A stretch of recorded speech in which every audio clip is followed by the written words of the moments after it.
حضرت خواجہ شمس الدین سیالوی رضی اللہ عنہ نے ذیلی علوم کی تکمیل کے بعد حضرت خواجہ شاہ محمد سلمان توسیع رحمۃ اللہ علیہ کی خدمت میں حاضر ہو کر تصوف کی کچھ کتابیں پڑھی۔ حضرت خواجہ شمس الدین سیالوی رحمۃ اللہ علیہ فرماتے ہیں، میں تصوف کی کتب مثلاً لواحِ اور لمحات وغیرہ اپنی بغل میں لیے اپنے پیر و مرشد حضرت خواجہ شاہ سلمان توسیع رحمۃ اللہ علیہ کی خدمت میں حاضر ہوتا۔ جب آپ رحمۃ اللہ علیہ کی نظر مجھ پر پڑتی تو اشارے سے اپنے پاس بلا کر سبق پڑھاتے۔ دوران سبق اکثر بڑی گرم جوشی کا مظاہرہ فرماتے۔ ایک دن آپ رحمۃ اللہ علیہ آستان عالیہ مہار شریف کے درویش خانہ میں تشریف فرما تھے۔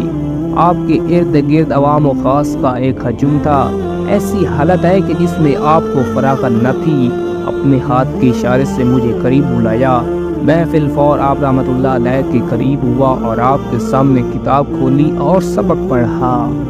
میٹھے میٹھے اسلامی بھائیوں، علم دین کے حصول اور پیر و مرشد سے فیض پانے کے لیے محنت، شوق اور لگن کے ساتھ ساتھ استاد اور پیر و مرشد کے آداب کا لحاظ رکھنا بے حد ضروری ہے۔ چنانچہ حضرت سیدنا امام برہان الدین ابراہیم زردوجی رحمۃ اللہ علیہ فرماتے ہیں، طالب علم اس وقت تک نہ تو علم حاصل کر سکتا ہے اور نہ ہی اس سے نفع اٹھا سکتا ہے جب تک کہ وہ علم اہل علم اور اپنے استاد کی تعظیم و توقیر نہ کرتا ہو۔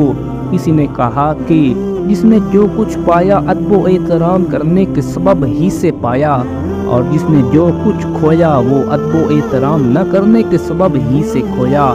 مزید فرماتی ہیں، ہمارے استاد محترم صاحب ہدایہ شیخ الاسلام برہان الدین ابو الحسن علی مرغنانی رحمۃ اللہ علیہ فرماتی ہیں، ایک مرتبہ وہ علم دین کی مجلس میں تشریف فرما تھے کہ یک انہوں نے بار بار کھڑا ہونا شروع کر دیا۔